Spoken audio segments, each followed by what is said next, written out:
I learned that silence has a temperature the night the machines went quiet, and the hallway outside the ICU turned into a tunnel of white light and cold air. I held Olivia against my chest. Mason pressed to my hip, and everything inside me tried to split at once. Grief, like ice fear, like fire love, like a fragile thread holding the three of us together.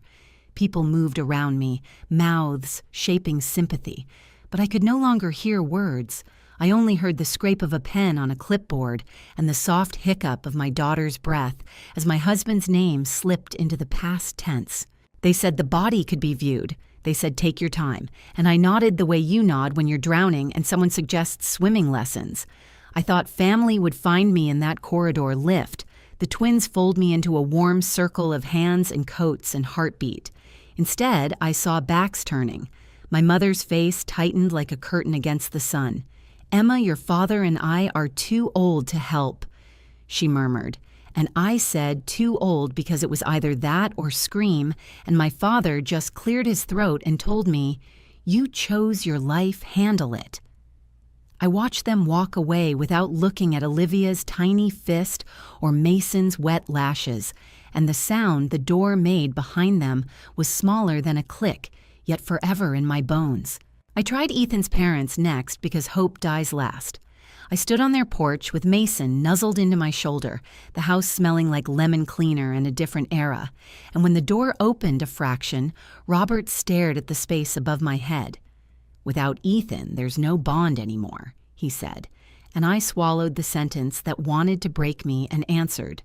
There are 2 babies who carry your son's heartbeat, and he said, I can't take on more responsibility. And the door closed with a soft, deliberate mercy that wasn't mercy at all.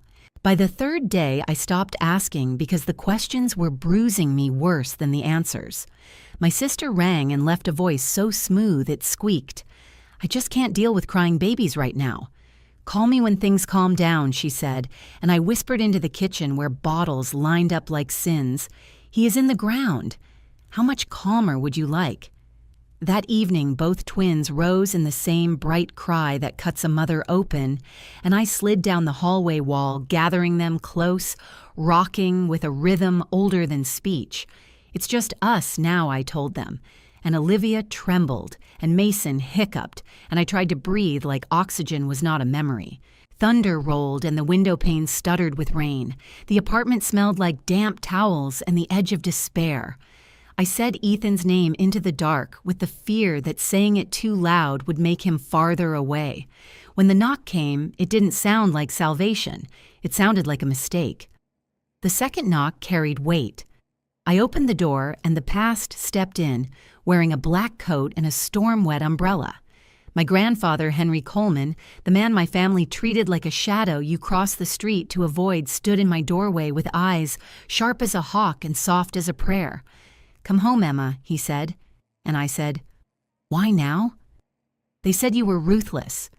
And he crouched to Olivia's crib and traced a fingertip along her tiny wrist and answered, because I buried my wife when your father was a newborn. I know the dark you're drowning in, and because you are mine. I don't want to be a burden, I said, but the word broke as it left me. I own 5 houses and more companies than your mother has opinions, he replied with a weary smile. You and these babies are not a burden. You are my responsibility and my joy. The thunder softened to a humid hush.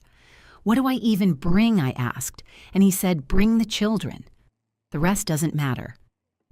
I packed diapers with shaking hands and tucked a photograph of Ethan into the diaper bag, as if paper could anchor pain. The car ride blurred into a low hum and city lights smeared across the windows like fever dreams. Mason finally slept against my ribs. Olivia's fingers curled around mine, like a promise. In the rearview mirror, Grandpa glanced at me and said, from tonight on, you are not alone. Do you understand? And I nodded because belief is a muscle. And mine had just remembered how to flex. When the iron gate swung open to a long drive stitched with lamps, and a house that glowed like it had been holding its breath for years. Something inside me loosened, and when they closed behind us with a decisive hush, I felt the first outline of a future drawing itself around the three of us. The mansion rose against the night like a memory of warmth I had forgotten could exist. Golden light spilled from tall windows brushing over wet gravel, the sound of rain fading into the hush of marble halls and soft footsteps. Inside, two people waited, a butler named Michael, steady and kind-eyed, and Grace, the housekeeper, who smelled faintly of lavender and carried gentleness in her voice.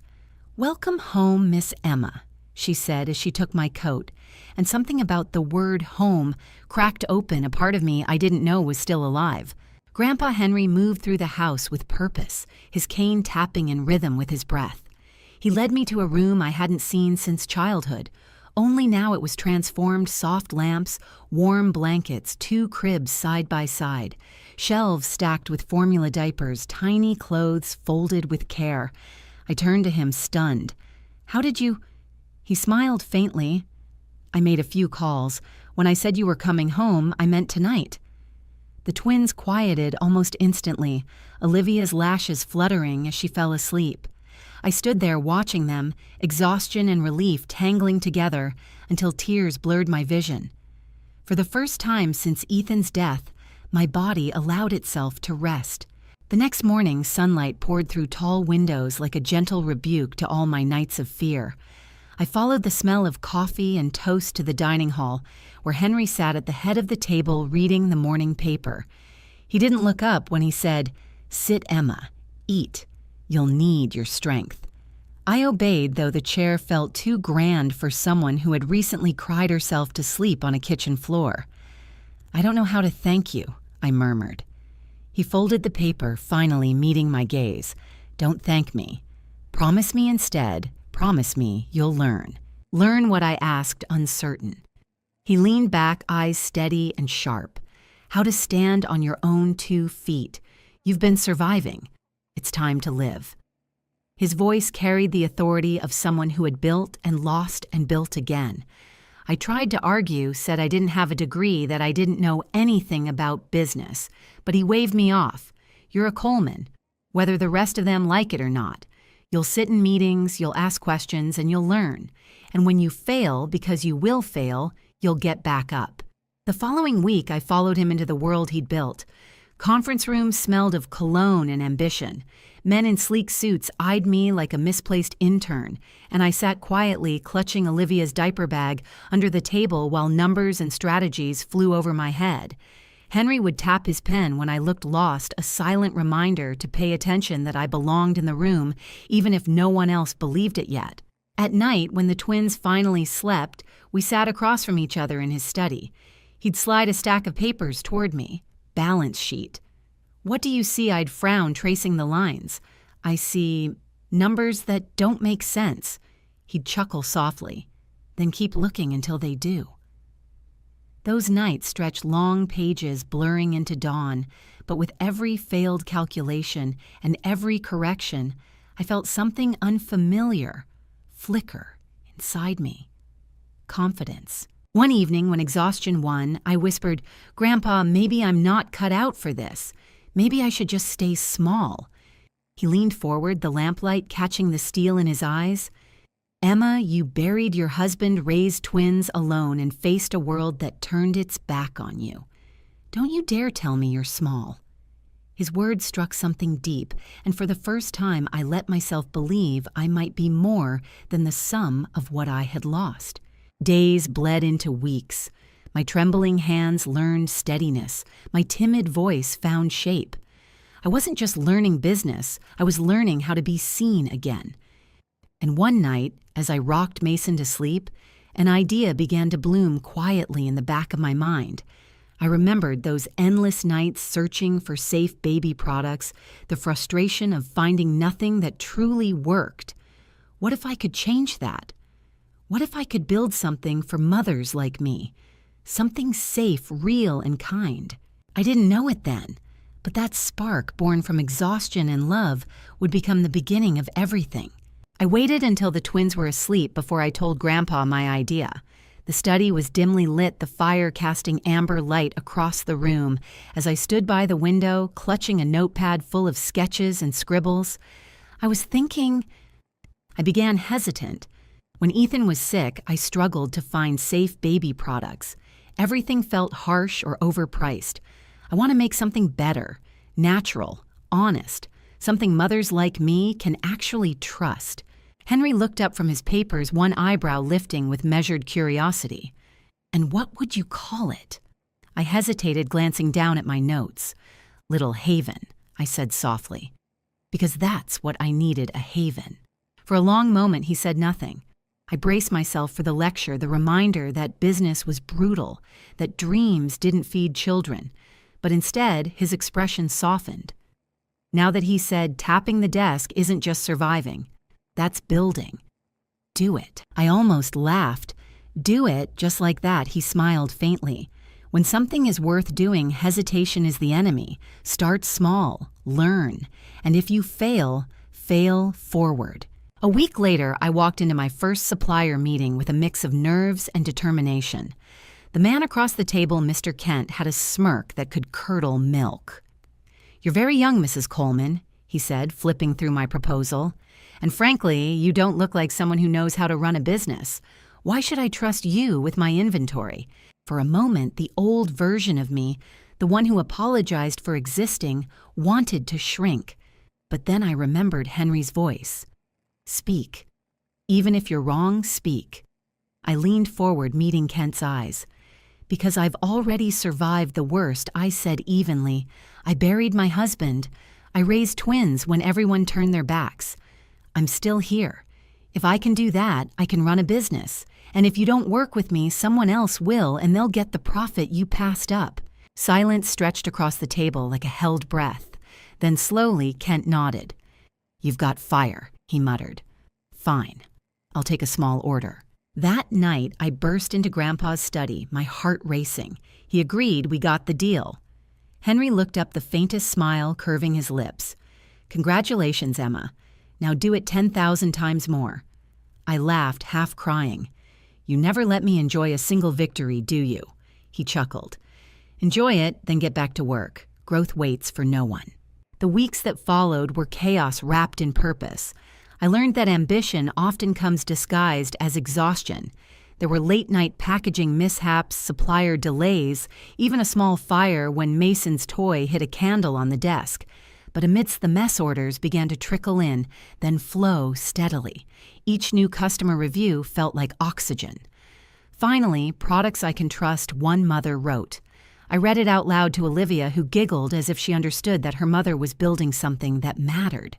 A few months later, Little Haven crossed its first major milestone, 1,000 orders. I ran into the study waving my phone like a trophy.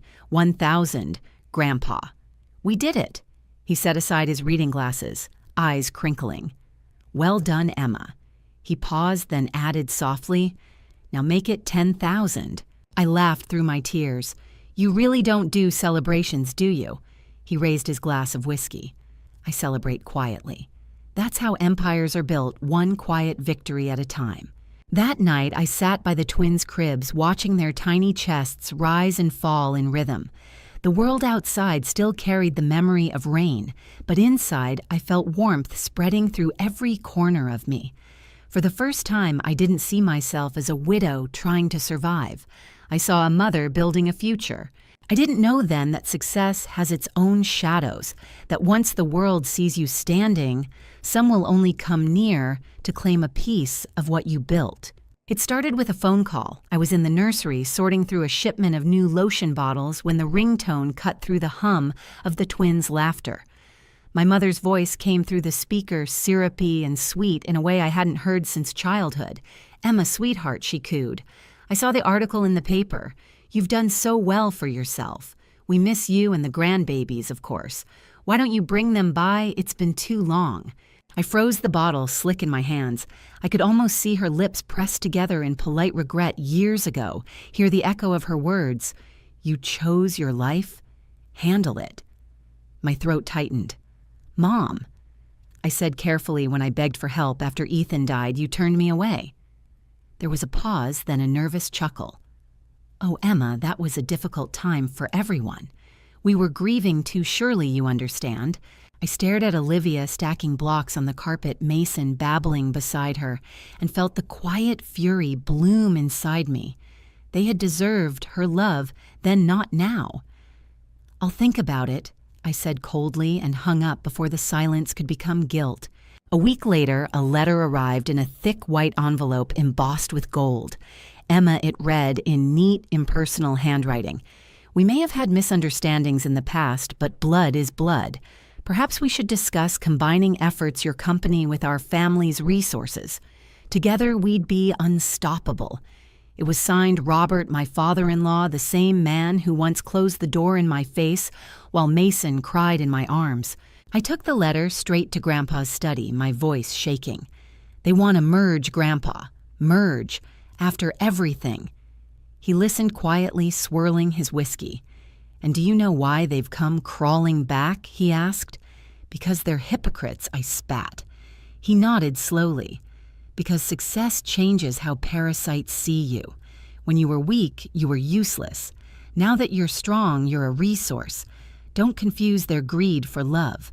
His words hit hard, but they were true. That weekend, Michael came to me, hesitant. Miss Emma, your sister's at the gate, says it's urgent. Against my better judgment, I went down. Sarah stood there in a designer coat clutching a box wrapped in ribbon. Emma. She squealed, her smile wide and brittle. Look at you living in this palace. I'm so proud of you. Proud? I asked quietly. You ignored my calls for months. Her expression faltered. We all make mistakes. I brought a gift for the kids. Can I come in? Before I could speak, Grandpa appeared beside me, tall and unyielding. His voice was calm, but his presence made the air tremble. Family doesn't abandon its own and then knock when fortune comes, he said. Go home. Sarah's face went pale. You can't keep Emma from us forever, she hissed. I stepped forward, heart pounding. He's not keeping me from you, Sarah. You lost me the moment you turned your back. She blinked, stunned, before spinning on her heel and leaving the gate open behind her. I stood there, trembling, until Grandpa's hand steadied my shoulder. You're learning, he murmured. Love is proven in the dark, not the light. I thought that was the end of it. But greed doesn't retreat, it regroups. It was a Saturday evening when Michael burst into the kitchen, his face pale. Miss Emma, there's a crowd at the gate. Your parents, your sister, and Robert, they demand to see you. My pulse quickened. Do they have papers? Yes, he said grimly. Legal ones. Grandpa appeared in the doorway, cane tapping against the floor like a warning. Let them in, he said. But remember, this is your fight. Moments later, the grand foyer filled with ghosts I thought I'd buried. My mother's perfume struck first sharp and artificial. My father's polished shoes clicked against marble. Sarah stood stiffly beside Robert, who carried a leather folder thick with papers. My mother's voice rang out falsely bright. Emma, look at this house. You've done so well for yourself. I crossed my arms. What do you want? Robert stepped forward, slamming the folder onto the table. Rights, he said.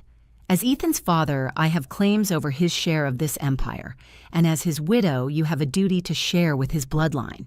I laughed low and bitter. Claims duty. When I begged for help buying formula for your grandson, you shut the door in my face. That was your duty, Robert, and you failed. His jaw tightened. That was the past. Business is business. This isn't business, I snapped. These are children, not assets. My father raised his hand, voice stern. Emma, calm yourself. We're family. Let's not make this ugly. If you bring us in, we can all benefit. Think of your children's future. Olivia peeked from the stairs, eyes wide. Mason clung to my leg. My blood boiled. My children's future, I hissed. You mean your pockets? Don't you dare pretend this is about them. Sarah burst out. You're selfish. We all struggled too. Now that you've made it, you shut us out. We're entitled to a share. I turned to her, trembling with fury. Entitled? When Ethan's body was still warm, I begged you to sit with me. You said you couldn't handle crying babies. You abandoned me, and now you want to cut. Her mouth opened, but no words came. My father's voice turned cold. None of this is truly yours, Emma. You wouldn't even have survived without your grandfather. The words sliced deep, but when I looked at Olivia's tiny hand in mine and saw Henry's steady eyes behind me, I straightened. "You're right," I said quietly. "Without Grandpa, I wouldn't have survived. He opened his door when you slammed yours. He gave me a chance when you gave me nothing. But everything I've built since then, the sleepless nights, the tears, the work that's mine, and you will never touch it." Robert slammed his fist on the table. "You think you can shut us out? We'll take this to court." "Do it," I said, my voice rising. "I have every receipt, every contract. You'll lose, and the world will see you for what you are, cowards trying to steal from a widow and her children." Sarah's face twisted. "You ungrateful brat, we're blood." I laughed, tears stinging my cheeks. Blood abandoned me when I needed it most. Family isn't who shares your veins, it's who stays when the world collapses. You are not my family. The room fell silent. Grandpa stepped forward, cane striking the marble like a gavel. "You heard her. Leave my house and don't ever come back." The heavy doors opened, and one by one they left faces, pale masks, shattered. When the last echo of their footsteps faded, my knees gave out. Olivia climbed into my lap, whispering, "Mommy, are they gone?" I held her close. "Yes, sweetheart," I said softly. "They're gone, and they're never coming back." Grandpa rested a hand on my shoulder. "You fought well tonight, Emma." I wiped my tears. I was terrified. He smiled, rare and proud. "Courage isn't the absence of fear, it's standing anyway, and tonight you stood taller than I ever have." Outside, thunder rolled in the distance again, but this time it didn't sound like a warning. It sounded like applause. After that night, something inside me shifted. The fear that had once ruled my every step was gone, replaced by something steady, something I could finally name as strength. I no longer looked over my shoulder waiting for help to arrive. I was the help now. Little Haven kept growing faster than I ever imagined. Within 2 years, our products reached shelves across Kentucky, then Tennessee, then beyond. Magazine editors called me the widow who built an empire from grief. I hated that label at first, but eventually I understood grief had been the soil where my roots took hold. One crisp morning, Grandpa handed me a folded newspaper. Across the front page, bold black letters read, "Widow Builds Baby Empire, a story of grit and grace." There was a photo of me with Olivia and Mason sitting in my lap, both holding bottles of our lotion, grinning as if they owned the world. Grandpa chuckled. "Grace Grit Empire," he said. "That sounds like you, Emma." I laughed through a lump in my throat. I never wanted to be in the spotlight. He sipped his coffee and smiled. "You didn't want it, but you earned it." A few months later, an invitation arrived, the Women in Business Conference, New York City. They wanted me to speak.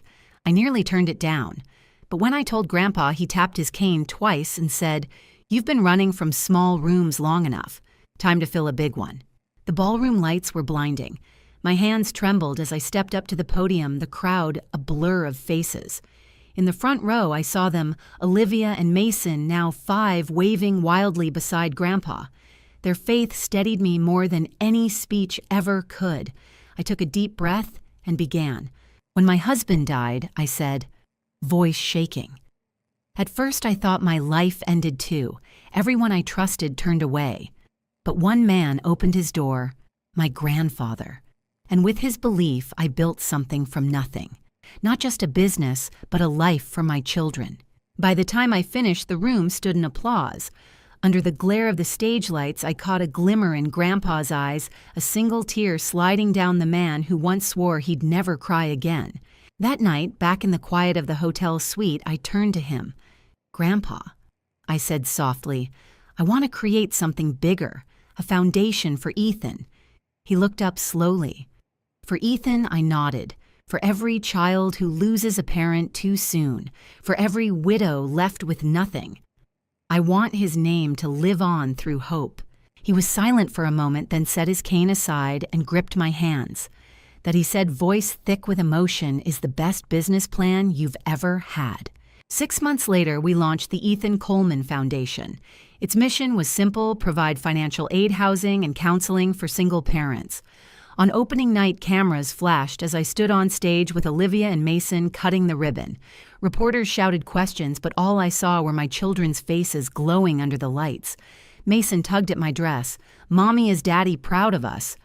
My throat tightened. I knelt down, cupping his cheeks. "Yes, sweetheart. Daddy is smiling from heaven right now." Olivia slipped her hand into mine. "And Grandpa, too," she whispered. I smiled, especially Grandpa. Later that evening, as the guests left and the lights dimmed, Grandpa pulled me aside. His voice trembled. "Emma, I've built fortunes, companies, empires. But tonight you built something greater: legacy. The family name is safe in your hands." Tears welled up as I said, "I couldn't have done it without you." He shook his head gently. "You could have, but I'm glad you didn't have to." Years passed. Seasons folded into one another, and the mansion that once felt like a refuge became a home. Olivia and Mason grew tall, curious, and fearless, 12 years old now, the same spark of defiance in their eyes that once carried me through the dark. Grandpa moved slower these days, but his mind stayed sharp as ever. One golden autumn afternoon, I told the twins, "We're going to see your father today." They grew quiet, nodding solemnly. We loaded into the car a bouquet of Ethan's favorite white lilies on my lap. Grandpa insisted on coming too. The cemetery lay beneath a canopy of oaks. Sunlight filtered through branches, painting gold across the stones. I knelt before Ethan's grave, tracing the carved letters, "Ethan Coleman, beloved husband and father." Mason laid the flowers gently. "Hi, Dad," he whispered. Olivia crouched beside him, her voice trembling. "We're doing okay. Mom made sure of it." I swallowed the ache rising in my throat. "Ethan," I said softly, "I wish you could see them now. They're strong, brave, everything we dreamed they'd be." Behind me, Grandpa's cane tapped the ground. "And she's stronger than even you believe she could be," he added quietly. I turned to look at him. His silver hair gleamed in the light, his eyes steady and proud. "Grandpa." I whispered, tears spilling, "I don't know how to thank you for saving us." He smiled faintly. "You already have, by becoming the woman you are, by raising those children into lions, not lambs." Olivia looked up at me. "Mom, what's family really? Is it just people who share our blood?" The wind stirred the leaves around us. I drew them both close. "No, sweetheart. Family is who stays when the world turns its back. Family is who fights for you, believes in you, and never lets go. Blood doesn't make family, love does." Mason leaned against me, thoughtful. "So Daddy's still family even if he's not here?" I kissed his forehead. "Always. He's here in us and everything we do." We stood together in silence as the sun sank, low, golden light wrapping around us. Grandpa stood just behind, like a guardian of everything we'd become. The breeze whispered through the trees, carrying with it a peace I hadn't known since that night in the hospital hallway. I remembered my words back then, "I don't know if I can do this without you." And now, standing there with my children and my grandfather beside me, I finally had my answer. I could. I did. And I would keep doing it for them, for Grandpa, for Ethan's memory, and for every woman who once believed she couldn't. As we walked back toward the car, Mason tugged at my sleeve. "Mommy, will we always be okay?" I smiled through tears, holding both their hands. "Yes, darling, because we have each other, and that's more than enough." Grandpa paused at the gate, glancing back at Ethan's grave, then at us. His voice, steady and full of pride, carried softly across the air. "The Coleman family stands not because of wealth, but because of love. Never forget that." And under that golden autumn sky, I knew the circle was complete. If this story touched your heart, don't forget to like, share, and subscribe for more stories of strength, love, and second chances. Tell me in the comments, what does family mean to you?